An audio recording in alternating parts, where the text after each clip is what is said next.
All right, what's up, you wrestling fanatics and friends? You're listening to the True Wrestling Podcast. Today, I got Malvern Prep head coach Nathan Lautar. How are you, Coach? I'm fantastic. You had a pretty good weekend. Wyoming Seminaries won the last 15 state titles. You just broke their streak. This is your first state title, I think, correct? Yep, in the school's history. In the school's history. Thoughts? It was wonderful. I mean, it was incredible. The kids wrestled well. They showed up, won some matches we weren't expecting to win, a bunch of them where we were underdogs. And, I think the kids really came together this weekend, and you saw them supporting each other in the corners. It was a all-around great experience. What'd you tell the team afterwards?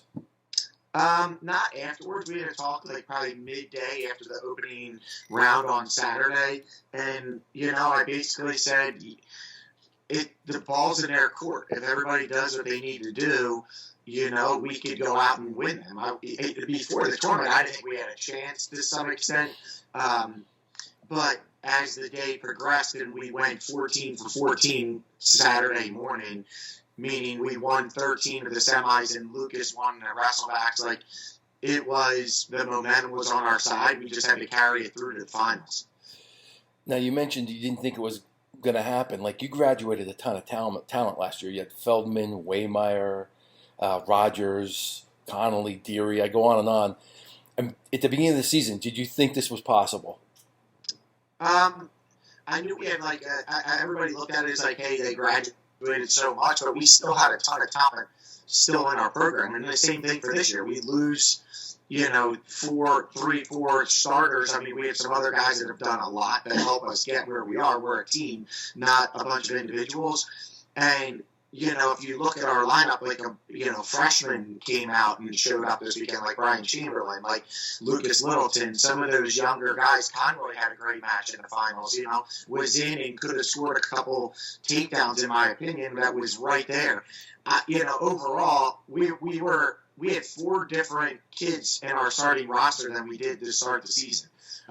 Injuries, weight issues, different things that have come into play that, is normal for a season. I mean, but at the same time, to change out 4 starters for 4 new guys for a state tournament and be able to go out and win it is pretty incredible. It shows the depth that's in our room that, when you're called upon it, you got to be able to step up to the plate. Absolutely. I was going to ask you about that. Has there ever been a season where you've had such a large change up from the lineup from the first match of the year to the end of the year? Not really. I mean, we move things around during the season sometimes, but it's more to give guys a break. Everybody thinks that you got to grind it out. You have to go to Beast of the East and Ironman and Powerade every single weekend. That's tough to do on kids, especially with academics. We strive to have kids that are doing well academically, so, and they have lives. I mean, they have a lot of stuff going on in kids' lives in high school, and it's unfair to think that there are a bunch of machines that can just do every grind tournament every single weekend. Yeah. On the back of wrestling shirts, at least you used to, you always had "We Will" on the back. What does that mean? That was ours, and it says, "As one, we will." Yeah, they were kind of slogans that added up to this point. We always said we were going to do it. We always said we were going to try and beat Seminary. We got as close as we possibly could last year with probably arguably one of Sem's best rosters they've ever had. And we were close. I mean, we were within, I think 12 points of them last year. Yep. And we were leading at one point. A bunch of finals matches didn't go our way. This year, we were, I think we were just ahead to start Saturday. We were ahead going into the finals. We still needed to win, 1 or 2 of those swing matches that I thought we would need. I got in a little bit of an argument with not the tournament director, but in general, because a parent noticed, Seminary had 8 first-round matches to our 2. Well, those 8 matches, that difference of 6 extra matches is 12 team points. Yeah. And I'm going to get so mad if it came down to 12 team points because it's supposed to be random, but still, the odds of them getting 8 first-round matches and us 2 in a tournament setting like that, that's 12 team points that could have made or broke the team score. Yeah, that happened to Penn State a But few it's years ago at Nationals. a random draw that just so happened to go that way. I'm not blaming it. It's a computer system. It's just odds, luck. Yeah, yeah, absolutely. You mentioned a couple of guys who had unexpected kind of paths. You mentioned Chamberlain, like he wasn't in the lineup and he goes through and he gets a pin in the finals. Like that's a pretty spectacular run for a kid who wasn't in your starting lineup. He grinds it out every day. He stays after practice. He works like a workhorse. He lifts 24/7. His dad owns a gym. That, and he's got two younger brothers that are at Malvern already too. They go to practices, they go to clubs, they go to his private lessons. I know they do lessons with Lautar, they do lessons with me. They grind it out in the practice room afterwards. A lot of our kids, it's not just Chamberlain. I think what our kids have always done well is peak at the right times. Some of our guys, because they're not wrestling in the fall, because they play other sports, or, they're doing different things, start to get peaked in January and February when we need to, when their timing's down, their conditioning's correct. That's why having some of those big tournaments right at the beginning of the season is always hard. Yeah. Now you talked about it as a team. You qualified the entire team, which really made the championship happen. I don't want to put you on the spot, but are there other people you want to you didn't mention anything about? There's a lot of the 8th grader. Is there anybody else you want to just recognize as having? Yeah. All of them. I think my seniors did a great job getting all the kids ready, getting them fired up. If you watched it, they were all together in the corner every single match. I thought the seniors did an exceptional job. S.P. O'Donnell beating a 3 seed, then beating a 2 seed, really helped us from a team perspective. I think Zalata coming through, he got a bad draw. He didn't get seeded, which he probably shouldn't have, just because he was an 8th grader and only had one weigh-in and match before this. So, but he's a seasoned kid. He knows how to wrestle. You saw that. He was actually in on shots against the 2 seed that went to the finals and gave Federici a good match. Lucas is young. I think it's a good learning experience for him. I thought Phillip wrestled well. I thought Stosh wrestled well and handled business like they should. Waymeyer wrestled a great match against Correa. How tall is he? Correa for 1 or 2 in the country, but it was a tight match. Nick almost had a decent reversal. I mean, he didn't get blown out of the water, and I think he showed some grit and toughness there. Yeah. How tall is Nick? He's pretty tall. He's probably 6'2", my guess, 6'2", 6'3". He's big. He's broad. He's only a junior. He only weighs in at 180, 182, yeah. 8 at times. So, he is undersized for 190. I think he'll fill into that frame. He's got a bigger frame than Jack. Definitely. I interrupted you. Was there anybody else? I don't know. Consiglio had a pretty early pin. I'm trying to think of other guys who... Yeah, Consiglio looked great. O'Neal looked good at 26. He's just been on a tear since... I don't want to say a bad showing at Ironman. I don't know if he was ready for it with some injuries and different things in the beginning of the season. But then he started to peak, at Powerade, had some awesome wins, got on a streak, and just tore through Powerade, escaped the rock, pinning anybody and everybody in front of him. He looked great. I think our whole team did a great job.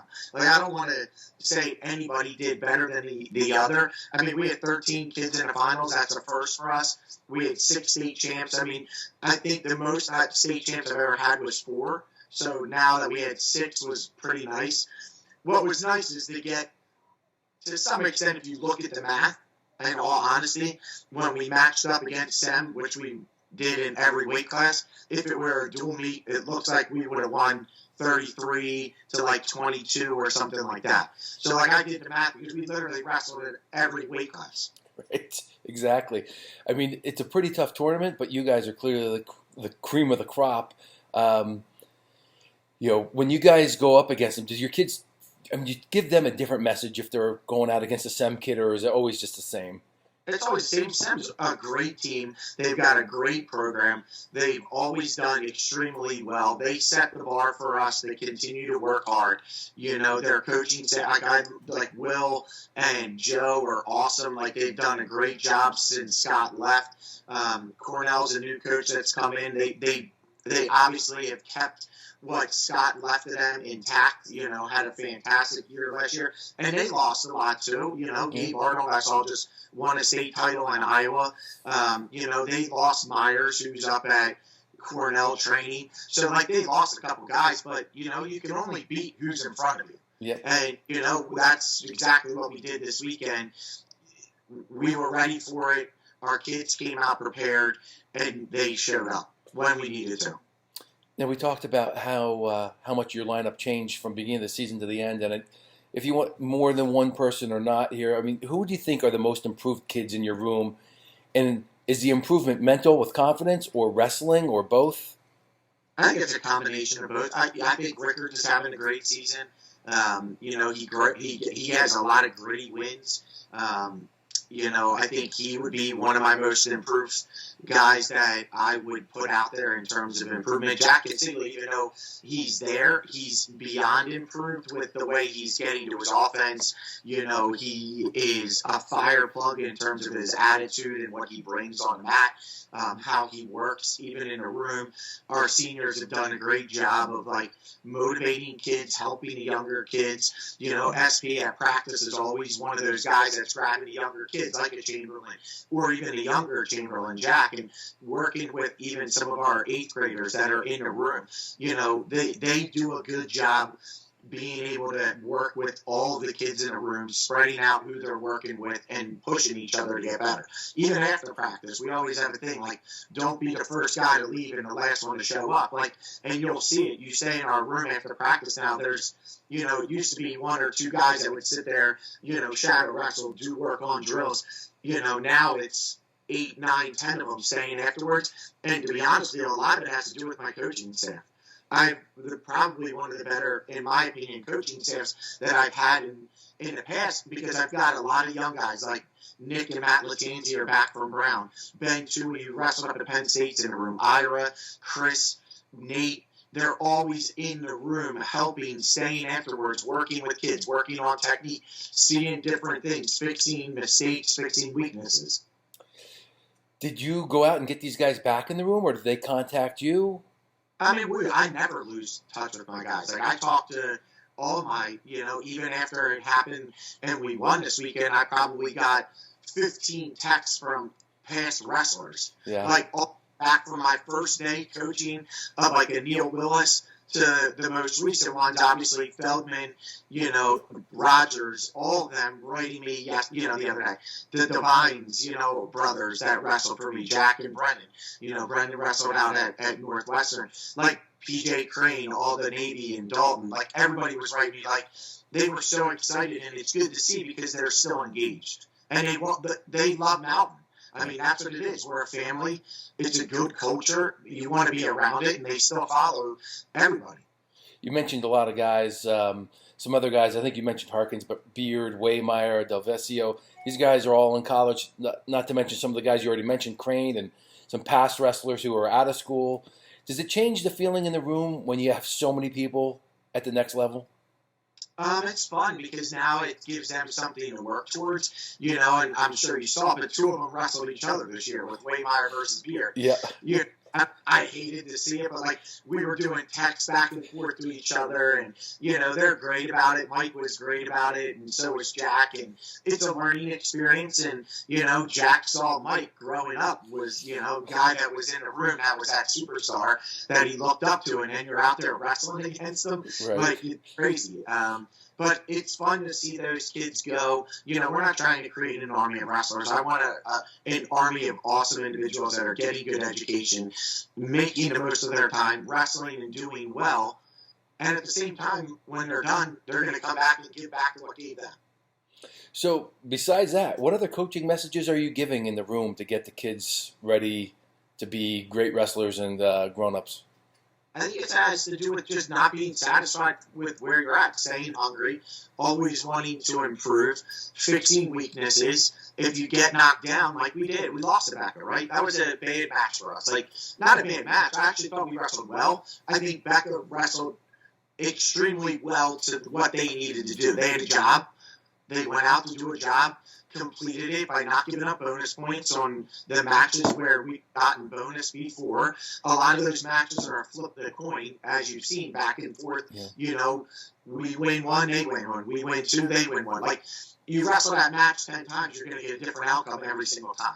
Beck is a very good team. I think they're underrated. They won a state title. They wrestled extremely well, and I think, you know, it was a learning experience for us, and it was going up into their territory, and I think that sent a message to our guys, like, hey, we got to pick up our game a little bit. We need to elevate and get to more scoring, get to what we need to do, not get frustrated, and it worked.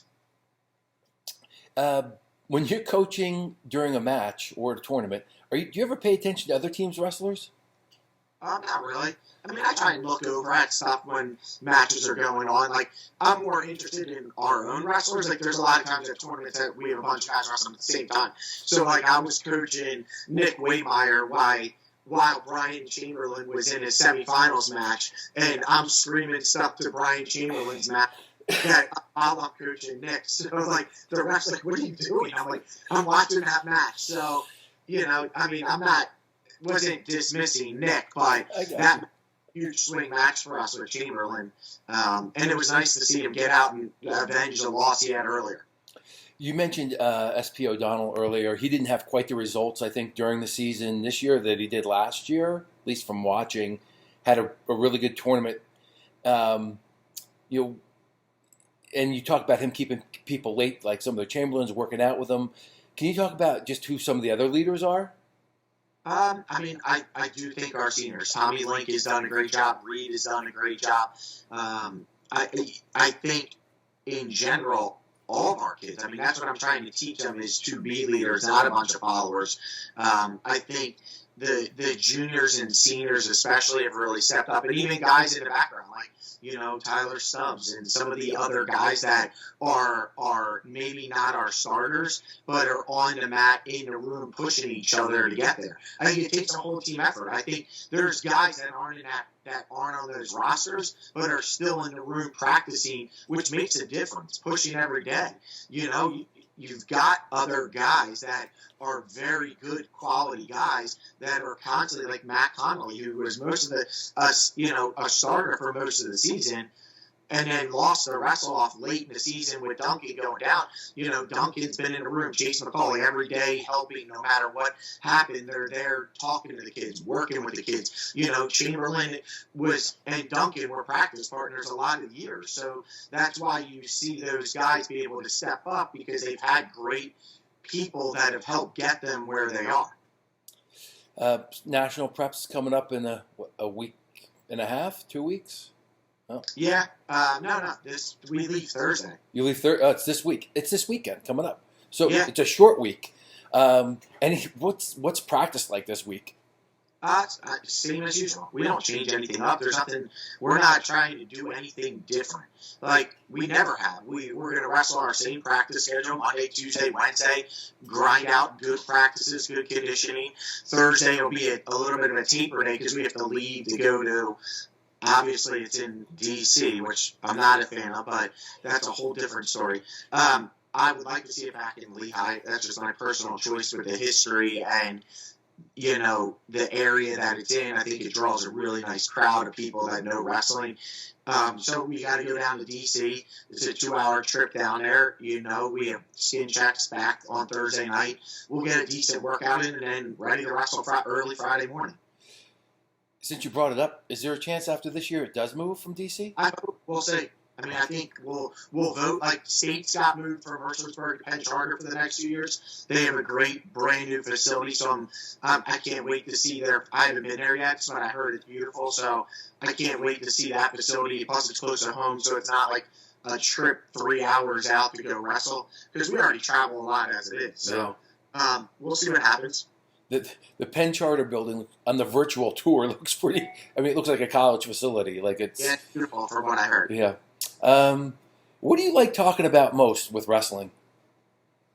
Um, I am all over the place probably because I love watching technique. I do like I watch it a lot on Instagram or videos now. It's all over like TikTok. Most of them are on Instagram. I follow a bunch of people and I try and adapt to what's changing.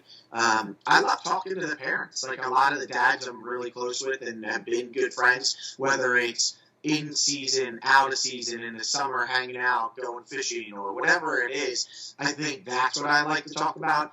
We reminisce over the days, that the kids were in practice, but it's also nice to talk about the kids that are in college and see them succeeding. And, we do lots of stuff. I mean, I can talk for hours about wrestling, and I enjoy it. I enjoy the relationships you get out of coaching with anybody and everybody. I think it's an all around, like for us, it's all about family. You've heard me say that for years and years in culture, and I think it's important. Um, Anybody in particular that you like to watch their technique? Right now, like in college, Yeah. I watch all kinds of people. Like I do watch Beard a lot just because he's obviously I'm biased. I like watching Feldman a lot. I like watching outside of art too. Those two. I'll watch Dalton as many as Dalton matches as I can, and our other guys that are out there. I watch. David Taylor was one that I really studied and tried to watch and try and pick his brain, even for even asking advice on what to do in practices. You know what I mean? Like he's giving me some good advice on how to run your line instead of just running goes, doing, say you're down a point or you're up 2 points and do not just situational, but situational with points involved to see how you react. He's been really good. I've luckily been able to text him or ask him and stuff like that. He sat last year with us and coached when we had Feldman at Dapper Dan, and it was a cool experience because my son got to sit next to him. So, those are experiences in life. I think that's what you look for is experiences in life that you're going to be able to look back on and remember. Especially young kids, they look at those experiences and it's fun to look back and see how many great times you've had with wrestling and not wrestling. Yeah. Is your son wrestling right now? Yeah, a little bit. He's going I can't. What's hard as a coach is I can't take him regularly to a local ICWL, so it's tough for me to sign him up and do the normal schedule. I took him to a tournament last weekend on Super Bowl Sunday, a novice tour. He's never wrestled a match in a single ever in his life against another kid he doesn't know. It's always been, scattered practices here and there. He loves lacrosse, so he wants to be a goalie in lacrosse. So that's where he's at right now. He won his first match, which was great, and then lost two. But that's part of life. You got to learn to lose and get better, and it makes you want to work harder. Yeah, it's interesting the overlap between wrestling and lacrosse. It seems like there's a ton of double sport. Nick Waymeyer's going to Yale to play lacrosse as face-off guy. My other one, Roman Buno, unbelievable kid, worked his butt off all year, all 4 years really, since he's been with me. He's going to Yale to play lacrosse also. There is a good correlation, especially face-off guys, but I think my brother-in-law is a coach at Marple. They were in the state finals last year.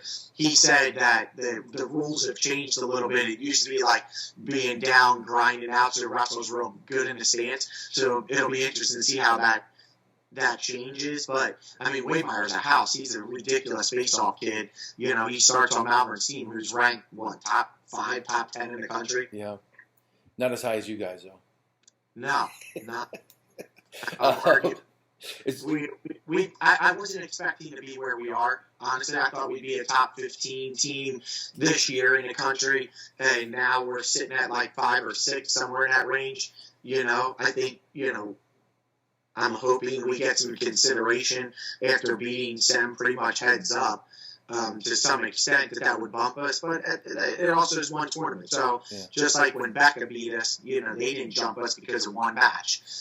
It takes a totality, and I get it. But at the end of the year, you only got what's right here in front of you. Yep. Back to the school. Do you coaches ever give each other a hard time about who's higher ranked on your team? Football, lacrosse? I mean, we write each other like Freddie, Dave. They were the first ones. Like Dave's our football coach, Freddie's the baseball coach. Like within seconds, I got text messages. Freddie and I are pretty close. So like as soon as like he was already texting me on the way home. You know, my AD was texting me, like my trainers. The head, Father Riley, head of school, wrote me an email right away. So it's nice to hear the support from the school and our administration and teachers, like, you know, even the disciplinarian and the offensive line coach, Carol. And, you know, they invested interest because, like, Philip, and we've had a lot of guys play football. Yeah. And they do both sports.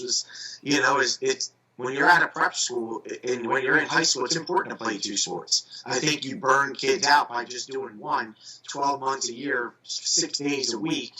You know, and I think college coaches are starting to look at that. You know, they're looking at the grind of these schedules and the amount of time put in, and that's why I think you're seeing some injuries. I think you're seeing some guys take step backs this year. It's all over because guys are beat up a little bit. Yeah. And you got to take some miles off to save them. Yeah, it's interesting. I think the last time there was a survey done, the average D1 wrestler did like 2 sports through their junior year in high school.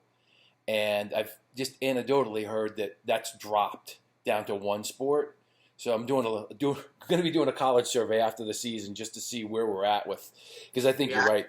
Changed drastically. It's a shame because I think playing multiple sports helps with muscle movement, using other like ways to do different stuff. Like football obviously has different skill set.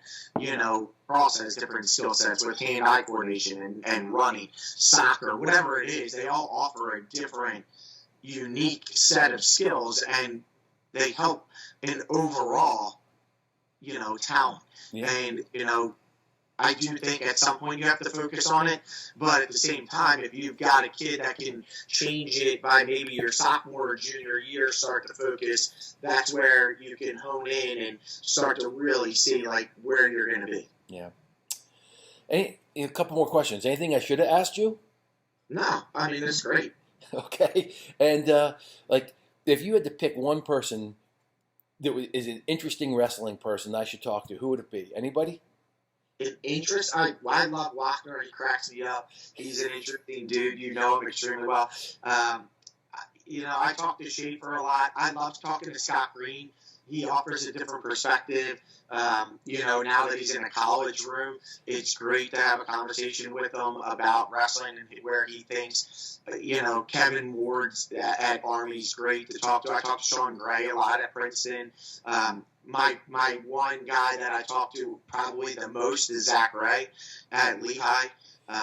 He is an awesome person and just awesome to talk about anything, whether it's family, whether it's kids, whether it's wrestling. You know, he has a lot of, you know, unbelievable thoughts, and he's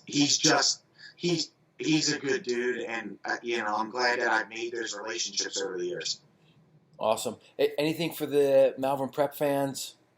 Last words. I didn't see how we finished this year, and you know, the future looks good. We have a lot of good kids that are coming up through our youth program. You know, I think the main thing is sticking with the program. That's what our kids have done. If you look at the kids, they've come from our youth program, have done well coming from the youth program and building up. You don't need to go to 20 different clubs and get everybody and everything under the sun to try and get better. Find somebody you like. Find a club that has results. Find a club that has done extremely well and consistent over the years. I mean, that's where you're seeing results. And, you know, I think right now there's so much out there with different people trying to make a buck off this sport. It makes it tough. But the bottom line is you can see results with people that have stuck with consistency, where they have stayed with the coaches and program. That's why we're all still here. That's why all my coaches are still with me. Kids are coming back. Like, it's all about consistency. That just brings up something that, you know, most outsiders from like wrestling strong countries can't understand the American system, where a youth coach makes a kid good, and then they let go, and it's a middle school coach and then a high school coach, and then they go to a different coach in college. Whereas you have kids quite often from very young age up to college. Yeah. You know, it seems really weird how many times to outsiders a really good wrestler will transfer coaches here. And it kind of speaks to what you're saying. And it doesn't go unnoticed by the Russians, the Georgians, anyway. Yeah, it's just, I mean, I think a lot of consistency, and if you consistently drill, like, and I'm not saying I'm bad, like, we're just a product of, I think if you stay consistent, we have shown that kids have consistently gotten better, and there's proven results, and it starts with drilling young, learning technique, being coachable, I think is extremely important characteristic, especially in this sport. And my job is to prepare them for college, where there are very talented, unbelievable college coaches that can take them to the next level. I don't want them to peak with me. I want them to peak when they get to college and after that. Yeah. All right. You make me ask another follow-up question. You talked about being coachable. What do you consider a wrestler, to be coachable? What are the characteristics and traits they need? Listening and recognizing your weaknesses. Like if you know that you're struggling with getting to your offense on your feet, consistently working in practice, take shots and take chances and open up your playbook, so to say. Listening to critiques. I think also being coachable is like you've got to be an all-around good kid and be a leader. You can't have distractions. I think you have to be focused, and that's part of being coachable. I think kids have to listen to not just one coach, but all the coaches. Your weaknesses, and being a coach is beyond important, and being able to learn from your mistakes, but it's also like what you're doing in and outside of practice, what you're doing, like being coachable is also like learning to be a good, polite human being. Like it's not just about wrestling. I think, wrestling is, obviously I'm a wrestling coach, but I think it's beyond important to be a good human being. And that's coachable. Like that's what you learn as a coach. Like if you're doing good things as a coach and setting a good example, that's also part of being coachable. Gotcha. All right. Anything else I should follow up with? All good. All right, man.